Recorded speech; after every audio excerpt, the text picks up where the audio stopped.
Qatar ने भारत के साथ जो किया है उसकी एक बड़ी चोट कतर को कई सालों तक दर्द देने वाली है, क्योंकि कतर को अभी तक इस बात की भनक तक नहीं है कि भारत से सीधा पंगा लेना उनकी बरसों की मेहनत पर एक झटके में पानी फेर दिया है। आपको बता दें कि कतर की इकोनॉमी अपने 70% रेवेन्यू पेट्रोलियम प्रोडक्ट को बेचकर कमाती है। कतर जैसे अरब देशों की किस्मत अच्छी है कि यहाँ पर ऑयल के काफी बड़े रिजर्व मौजूद हैं। इस तेल को निकालना आसान जरूर है, लेकिन इसकी रिफाइनिंग में जिस टेक्निकल एक्सपर्टीज की जरूरत पड़ती है वह केवल भारत के पास है, और पेट्रोलियम रिजर्व के चलते देश किसी भी युद्ध का अच्छे से फायदा उठाना जानते हैं। पूरी डेवलपमेंट क्या है जानेंगे इस छोटे से वीडियो के माध्यम से। कतर जैसे देश को मुंहतोड़ जवाब देने वाले भारत के लिए इस वीडियो को एक लाइक करना बिल्कुल ना भूलें। इसी तरह और भी नॉलेजेबल वीडियो के लिए इस चैनल को सब्सक्राइब जरूर करें। हाल ही में जब से यूक्रेन युद्ध की वजह से दुनिया के बड़े देशों ने रूस से तेल लेना बंद कर दिया था, तो इसका काफी बड़ा फायदा कतर को हुआ और एलएनजी की मेजर सप्लाई अरब देश की तरफ मोड़ दी गई। और जिन देशों ने कतर से अपनी सप्लाई लेना शुरू कर दिया, उन देशों में नीदरलैंड, फ्रांस और जर्मनी जैसे देश भी शामिल है, जो कि काफी बड़े एलएनजी के उपभोक्ता माने जाते हैं। कमाल की बात यह है कि इन सभी देशों ने कतर के साथ इस डील को 2 दशकों से ज्यादा अवधि के लिए साइन किया था। कतर शुरू में तो यह सोचने लगा कि कम से कम 20 सालों तक खाने पीने का इंतजाम हो चुका है और भारत इनसे कुछ इंपोर्ट करे या न करें, कतर पर कोई भी फर्क नहीं पड़ने वाला। लेकिन कतर के भरोसे पर जर्मनी पहले से ही पानी फेर चुका है, क्योंकि ऑल्टरनेटिव फ्यूल को लेकर जर्मनी अपने यहाँ पर रिसर्च लैब का उद्घाटन कर चुका है। और जर्मनी ने साफ तौर पर सभी कंपनी को हिदायत दे दी है कि वह अपनी निर्भरता फॉसिल फ्यूल से कम करके हाइड्रोजन जैसे फ्यूल का ज्यादा इस्तेमाल करें। कतर को इस बात का पहले से पता था कि एक न एक दिन पेट्रोलियम का साम्राज्य खत्म होगा, लेकिन इतनी जल्दी इस पर पूर्ण विराम लगेगा, इसके बारे में कतर को कोई भी आइडिया नहीं था।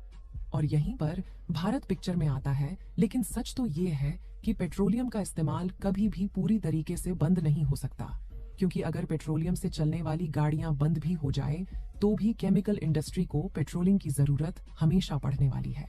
यही वजह है कि भारत अब अपनी केमिकल इंडस्ट्री के लिए पेट्रोलियम का भंडार अपनी ही सीमाओं में खोजने के लिए निकल पड़ा है, क्योंकि भारतीय सरकार इस बात को अच्छे से जानती है कि आने वाले 10 सालों में वैसे भी ट्रांसपोर्टेशन को फॉसिल फ्यूल की जरूरत न के बराबर ही पड़ने वाली है।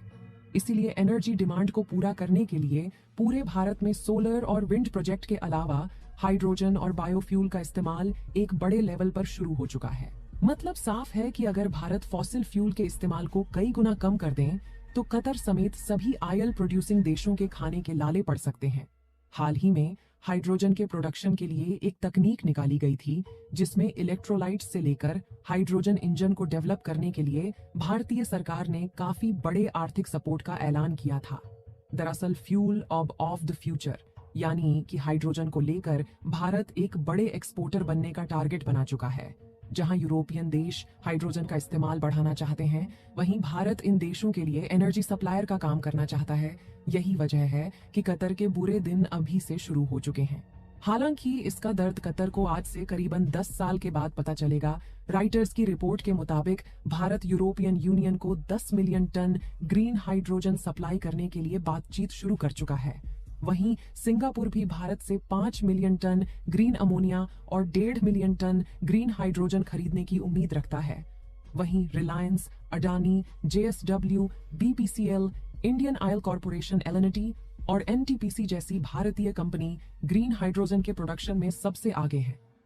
इनके अलावा आज 15 से ज्यादा स्टार्टअप देश में हाइड्रोजन फ्यूल सेल प्रोवाइडर्स को स्वदेशी तौर पर डेवलप करना शुरू कर चुके हैं, जिस टेक्नोलॉजी को आज नहीं तो कल हर देश इस्तेमाल करेगा और जिसमें आगे चलकर कतर जैसे देश भी शामिल होंगे। भारत को गैस एक्सपोर्ट करने वाला कतर देश भी कल को भारत की हाइड्रोजन टेक्नोलॉजी को मांगता हुआ नजर आ सकता है। देखिए, यह बात एकदम सही है कि भारत अपनी जरूरत की 42% एलएनजी अकेले कतर से खरीदता है, लेकिन यह सोच तो एकदम गलत है कि अगर कतर भारत को एलएनजी की सप्लाई रोक दे तो भारत के आगे सभी ऑप्शंस खत्म हो जाते हैं। हाल ही में उठाए गए कतर के कुछ गलत कदमों से बात तो साफ हो चुकी है कि यह देश भरोसा करने लायक बिल्कुल भी नहीं है, और यही वजह है कि भारत ने अपने पुराने पत्ते खोलना शुरू कर दिया है। सीधी बात यह है कि कतर जिस संपत्ति की वजह से भारत से पंगा लेने उतर चुका है, भारत अब उसी संपत्ति को बर्बाद करने पर तुला हुआ है। मतलब यह बात साफ है कि भारत ने कतर के साथ अपने सभी संबंध अब धीरे धीरे तोड़ने शुरू कर दिए हैं और हाल ही में इसको लेकर काफी बड़ी डेवलपमेंट देखने को मिली है। दरअसल भारत ने अपने पुराने बंद पड़े प्रोजेक्ट में फिर से जान डालने का निर्णय कर लिया है और ऐसा प्रोजेक्ट है जिसकी वजह से कतर को पिक्चर से पूरी तरह से बाहर किया जा सकता है।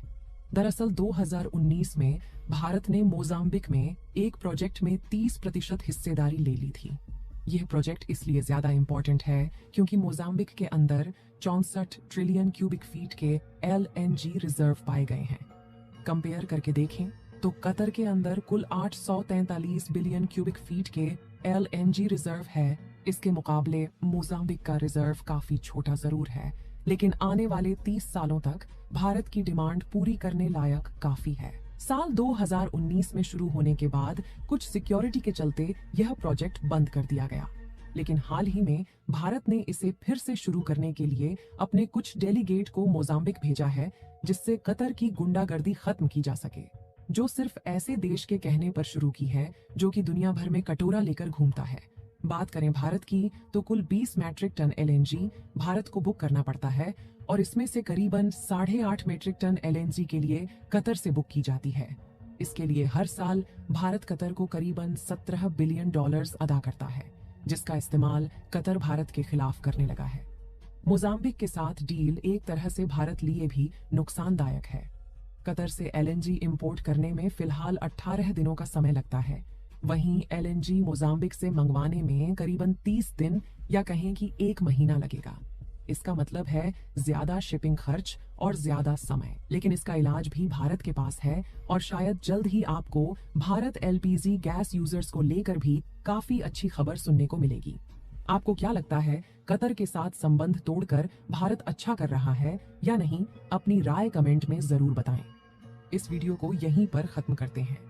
इस वीडियो को एक लाइक जरूर करें और अपने दोस्तों तक इस वीडियो को शेयर करें ताकि उन्हें भी जानकारी मिल सके। इसी तरह और भी नॉलेजेबल वीडियो देखने के लिए अपने भरोसेमंद चैनल को सब्सक्राइब करके बेल नोटिफिकेशन को ऑल पर जरूर रखें। वीडियो को अंत तक देखने के लिए धन्यवाद।